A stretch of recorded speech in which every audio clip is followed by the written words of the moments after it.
Hello friends, चलिए आज आप लोग का स्वागत है मेरे प्यारे से यूट्यूब चैनल सागर एकेडमी सहरसा में। आज इसमें देखना है यानी कि इसमें चल रहा है मैसूर के बारे में। क्या चीज़ के बारे में? स्वतंत्र राज्यों का उदय में मैसूर के बारे में चल रहा है। किसके बारे में?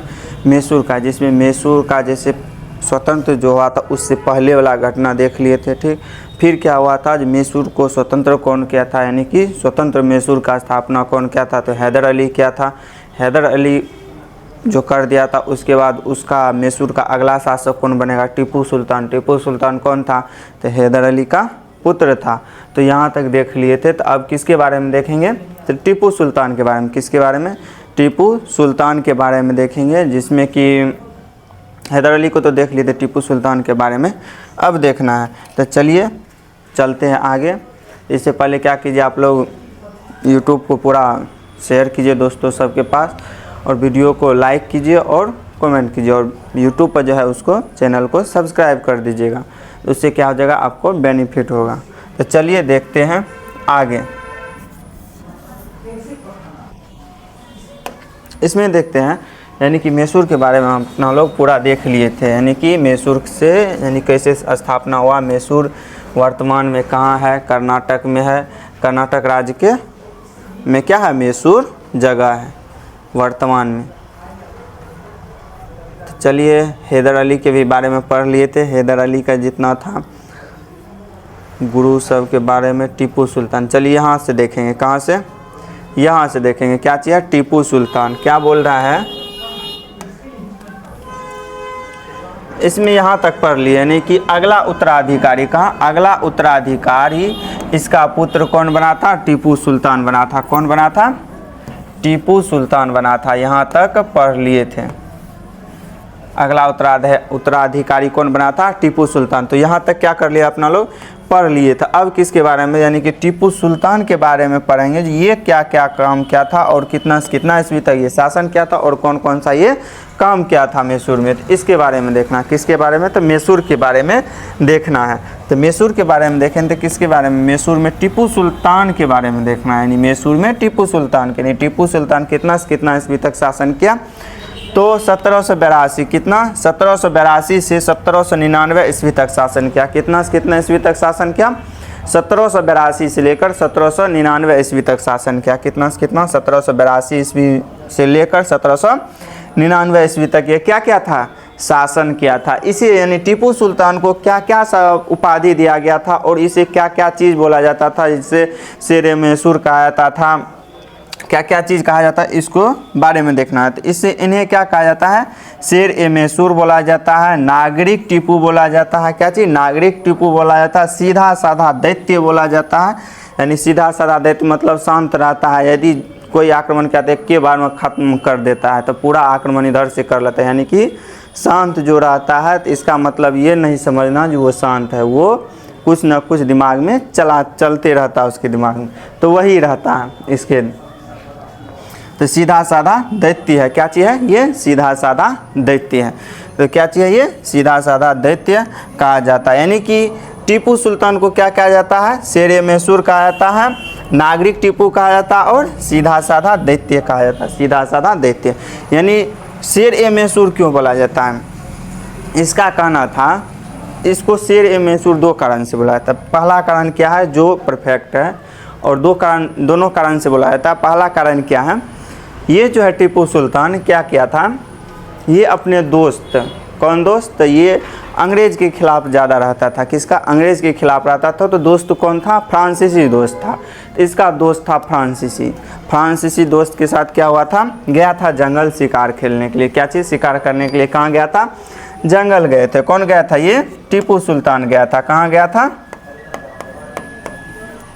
जंगल गया था। क्या चीज़ करने के लिए? शिकार करने के लिए। वहाँ पे क्या हुआ था, तो वहाँ पे एक शेर आ गया था उसके सामने। क्या हो गया था? एक शेर आ गया था। वो शेर क्या हुआ, तो हमला करने के लिए उतर गया, इससे हमला करने लगा इस पे। किस पे? तो ये टीपू सुल्तान जो इस पे हमला करने लगा। तो वो क्या किया, इसका दोस्त जो था कौन, फ्रांसीसी क्या हो गया था, उसका साथ नहीं देने के वजह वो भाग गया था। क्या हो गया था? साथ देने की वजह क्या हो गया, तो वहाँ से भाग गया था। तो बच गया अकेला कौन, टीपू सुल्तान बच गया था। टीपू सुल्तान बच गया था। इसके पास कटार था, जिसको तलवार भी बोला जाता है, यानी कटार था इसके पास। वो भी क्या हो गया था, जैसे जो हमला कर रहा था वो कटार दूर गिर गया था। इससे क्या हो गया था, दूर गिर गया था। दूर जो गिर गया था, अब उस पर हमला कर रहा था कौन, शेर कर रहा था। तो वो कटार के पास धीरे धीरे जा रहा था, जैसे हमला कर रहा था वो बच बच के कटार के पास जा रहा था।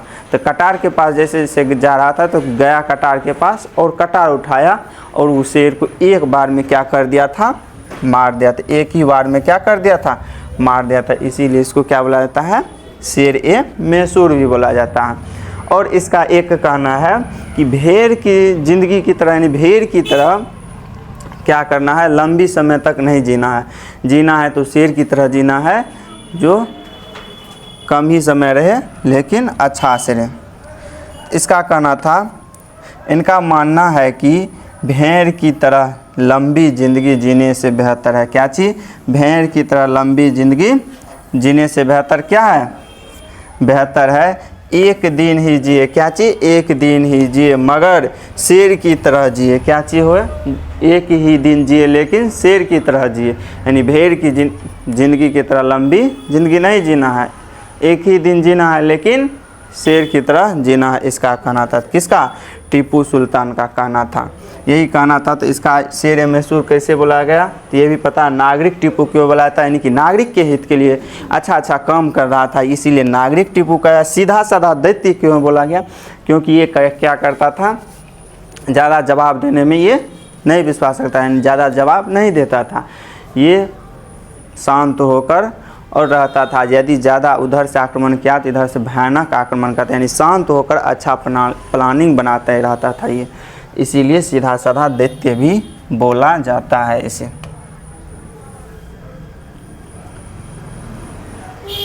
चलिए आगे देखते हैं।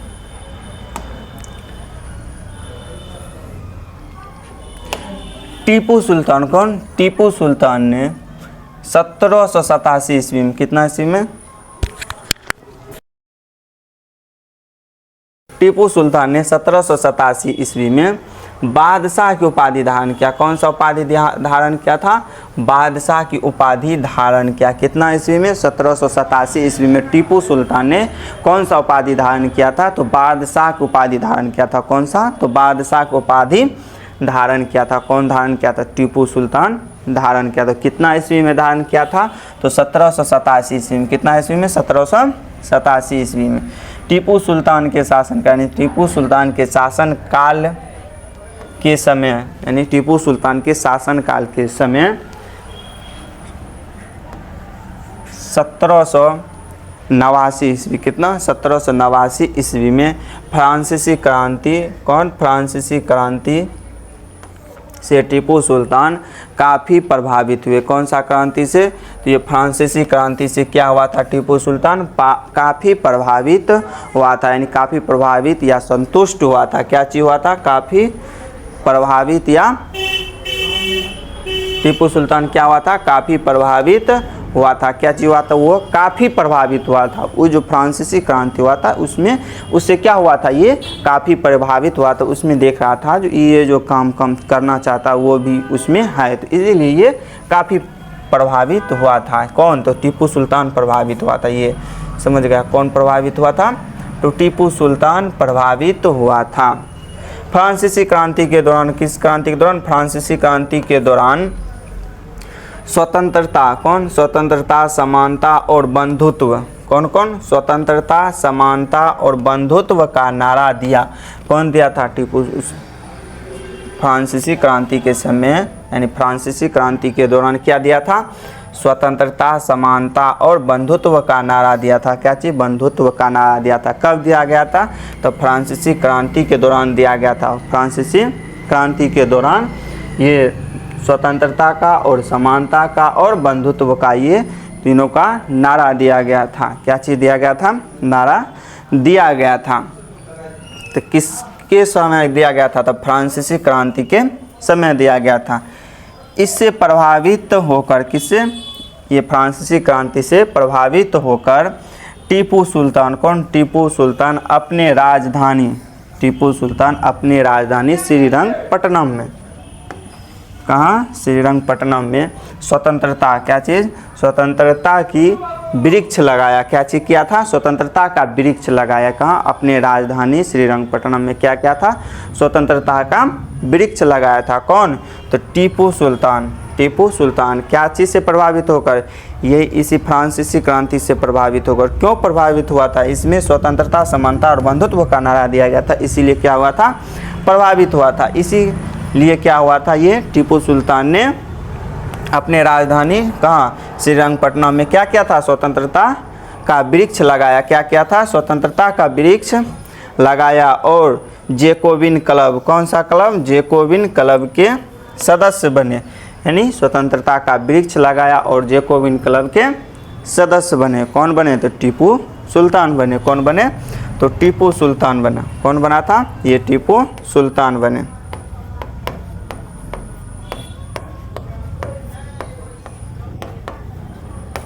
टीपू सुल्तान बने।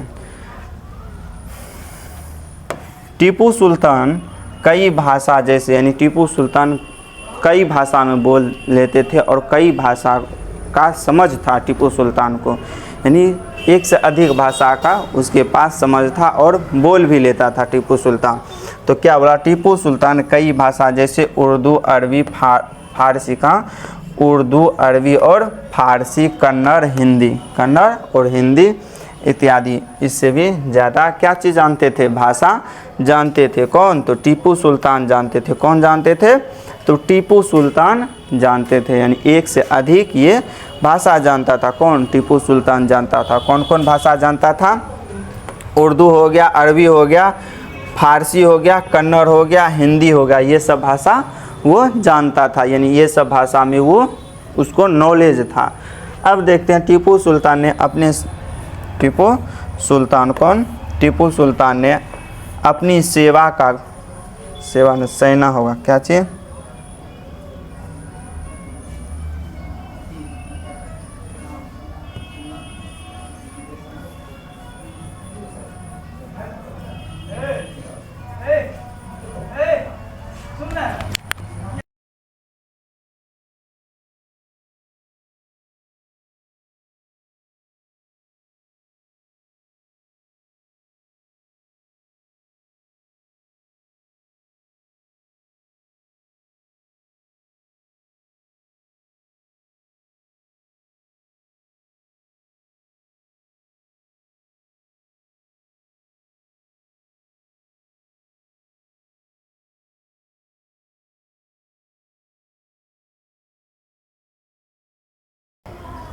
क्या हुआ, यानी टीपू सुल्तान, जो टीपू सुल्तान ने अपनी सेना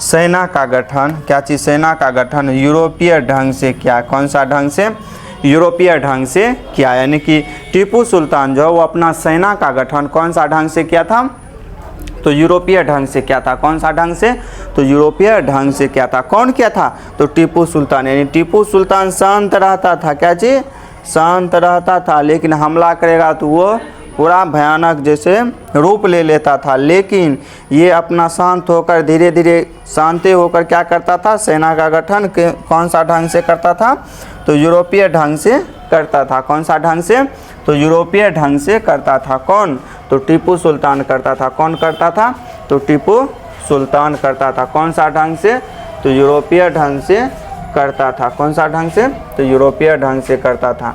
कौन, तो टीपू सुल्तान। तो चलिए आगे देखते हैं।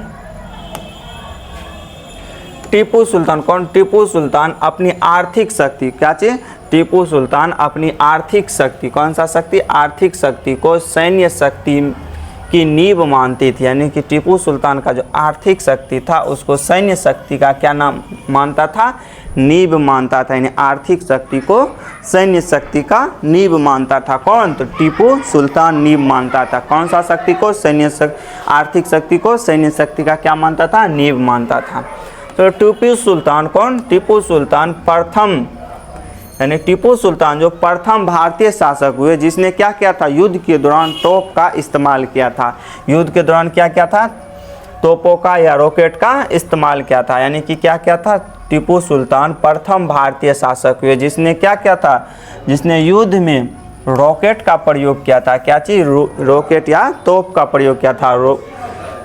क्या चीज़ का, रॉकेट का प्रयोग किया था। क्या चीज़ किया था, रॉकेट का प्रयोग किया था। कौन, तो टीपू सुल्तान। ये ऐसा भारतीय शासक था जो क्या क्या था, युद्ध के दौरान रॉकेट का प्रयोग किया था। क्या चीज़, रॉकेट का प्रयोग किया था।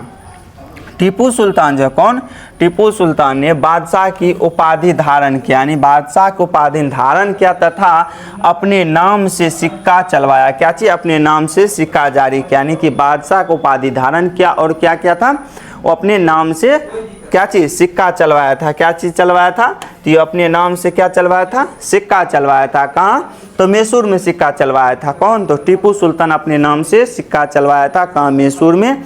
और क्या चीज़ के कब किया था, तो अपना बादशाह को उपाधि धारण करने के बाद किया था। क्या चीज़ के, बादशाह को उपाधि धारण करने के बाद किया था।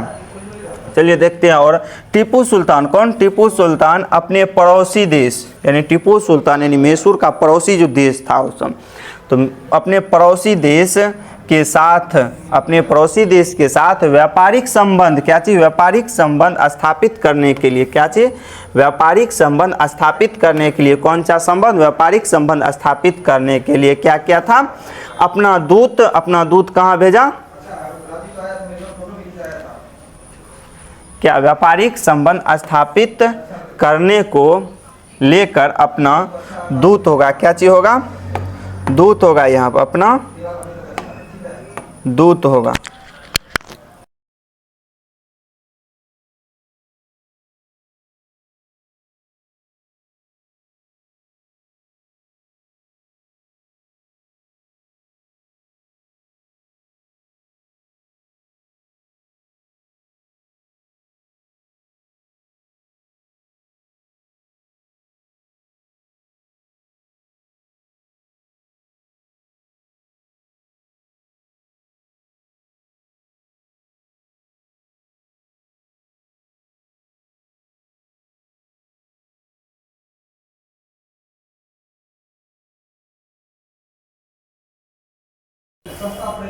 क्या चीज़, लेकर अपने दूत, यानी अपना दूत कहाँ भेजा, फ्रांस, कहाँ, फ्रांस, ईरान, तुर्की, अरब, अफ़गानिस्तान, कुस्तुबतुनिया, मॉरिशस, कहाँ, मॉरिशस, म्यांमार इत्यादि देशों में भेजा। यानी कि टीपू सुल्तान जो है अपने पड़ोसी देश से व्यापारिक संबंध बनाने के लिए, क्या चीज़, व्यापारिक संबंध बनाने के लिए वो अपना दूत को भेजा। क्या चीज़, अपना दूत को भेजा, जो पहले जाकर वहाँ दरबार में राजा से परमिशन लीजिए, यानी दूत को भेजा जो बोला कि जाइए वहाँ पे, बोलिए हमको टीपू सुल्तान भेजा है और व्यापारिक संबंध के लिए भेजा गया। तो ये अपना जितना पड़ोसी देश था सब जगह भेजा। तो कहाँ कहाँ भेजा था, फ्रांस में भेजा था, ईरान में भेजा था, तुर्की में भेजा था, अरब में, तुर्की, अरब और अफ़गानिस्तान में भी भेजा, और कुस्तुबतुनिया में भेजा, मॉरिशस में भेजा, कहाँ, मॉरिशस में भेजा, और म्यांमार में भेजा, कहाँ, म्यांमार इत्यादि देशों में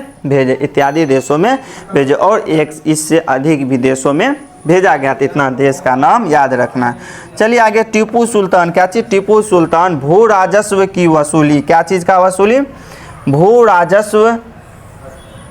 भू राजस्व की वसूली हेतु, भू राजस्व का यानी भूमि का जो राजस्व, जिसके पास जितना भूमि था उसका राजस्व वसूलता है, टैक्स जिसको बोला जाता था, टैक्स वसूलता था, तो उसी को बोला जाता है। यानी कि भू राजस्व की वसूली हेतु जमींदारी व्यवस्था, कौन सा व्यवस्था, जमींदारी व्यवस्था, यानी जिसके पास ज़्यादा ज़मीन था तो वो ज़्यादा कर देता था, इसीलिए जमींदारी व्यवस्था के स्थान पर कौन सा, जमींदारी व्यवस्था के स्थान पर रैयतवारी व्यवस्था, कौन सा, रैयतवारी व्यवस्था को लागू किया। कौन सा व्यवस्था को लागू किया, रैयतवारी व्यवस्था को लागू किया, ताकि क्या होगा, किसानों का क्या होगा, शोषण नहीं होगा, किसानों का शोषण ना हो, इसीलिए क्या किया था, रैयतवारी व्यवस्था को लागू किया था। जमींदारी व्यवस्था को बंद करके, कौन सा, जमींदारी व्यवस्था को बंद करके जिसको निज भी व्यवस्था बोला था, निज व्यवस्था, जमींदारी व्यवस्था को क्या चीज बोला था, निज व्यवस्था भी बोला था। यानी निज व्यवस्था को बंद करके कौन सा, रैयतवाड़ी व्यवस्था भी लागू किया, रैयतवाड़ी व्यवस्था लागू किया, जिससे क्या हुआ, किसानों का शोषण नहीं होगा, इसीलिए लागू किया था। समझ गए, जमींदारी व्यवस्था, जिसके पास ज़्यादा जमीन रहता था वही करता था। चलिए आगे देखते हैं। टीपू सुल्तान ने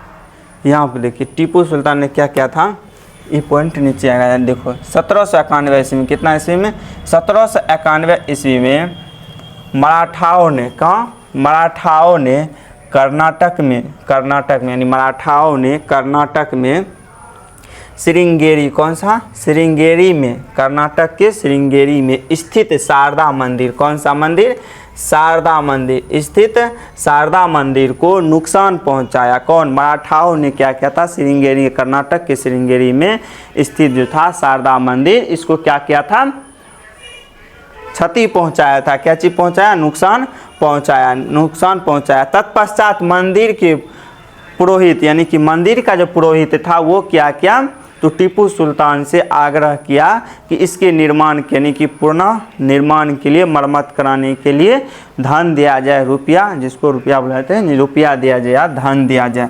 तो क्या बोला, नुकसान पहुंचाया। तत्पश्चात मंदिर के पुरोहित, कौन, मंदिर के पुरोहित ने आग्रह करके, क्या चीज, आग्रह करके मंदिर का, क्या चीज, मंदिर का पुनर्निर्माण, क्या चीज,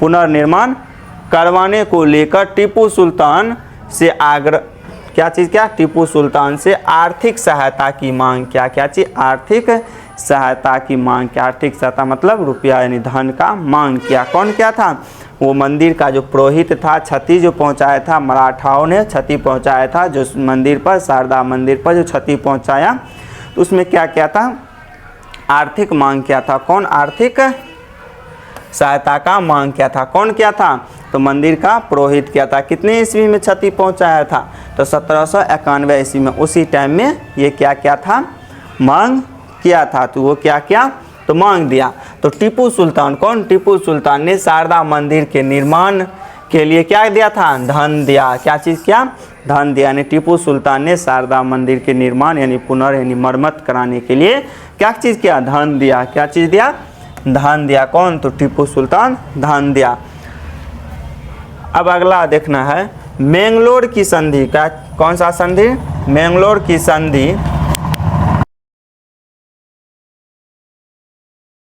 मैंगलोर की संधि से, कौन सा संधि से, मैंगलोर की संधि से टीपू सुल्तान, कौन, टीपू सुल्तान संतुष्ट नहीं था। क्या चीज़ था, संतुष्ट नहीं था। यानी मैंगलोर की संधि से टीपू सुल्तान क्या था, संतुष्ट नहीं था। मैंगलोर की संधि से टीपू सुल्तान संतुष्ट नहीं था, जिस कारण टीपू सुल्तान, क्या चीज़, जिस कारण टीपू सुल्तान ने क्या चीज़ किया, जिस कारण टीपू सुल्तान ने फ्रांस से सहायता मांगा। क्या, किससे, फ्रांस की सहायता की मांग की। किससे, फ्रांस से सहायता की मांग की। इसीलिए इसी बात को क्या चीज़ किया, आधार मांग की। यानी कि इसी बात को आधार मांग के क्या चीज़ किया, अंग्रेज ने आधार बनाते हुए अंग्रेज ने टीपू सुल्तान पे क्या किया, टीपू सुल्तान पर आरोप लगाया। क्या चीज़ लगाया, आरोप लगाया कि टीपू सुल्तान अंग्रेज के विरुद्ध फ्रांसीसियों से, अंग्रेज के विरुद्ध फ्रांसीसियों से गुप्त समझौता कर रहा है। क्या चीज़, गुप्त समझौता कर रहा है। यानी कि मैंगलोर की संधि से क्या था, टीपू सुल्तान संतुष्ट नहीं था। इसीलिए क्या किया, टीपू सुल्तान फ्रांसीसियों से सहायता मांगा। किससे, फ्रांसीसियों से सहायता मांगा। और वो जो सहायता मांगा तो उसको क्या किया, उसी आधार को, यानी सहायता जो मांगा फ्रांसीसी से, वो आधार को मानकर अंग्रेज क्या क्या बोला कि ये जो सहायता मांग रहा है, तो ये क्या चीज़ के लिए सहायता मांग रहा था, अंग्रेज के विरुद्ध मांग रहा है। यानी कि अंग्रेज के खिलाफ युद्ध लड़ने के लिए ये गुप्त समझौता कर रहा है। क्या चीज़, गुप्त समझौता कर रहा है और षड्यंत्र रच रहा है। इसीलिए क्या था, तो ये विरोध क्या, यानी कि गुप्त समझौते कर रहा है। इसी का क्या चीज़ लगाया था, आरोप लगाया था, किस पर? तो टीपू सुल्तान पर आरोप लगाया था, टीपू सुल्तान पर आरोप लगाया था। तो यहीं तक रहेगा आज का लेक्चर यहीं तक, यानी टीपू सुल्तान के बारे में।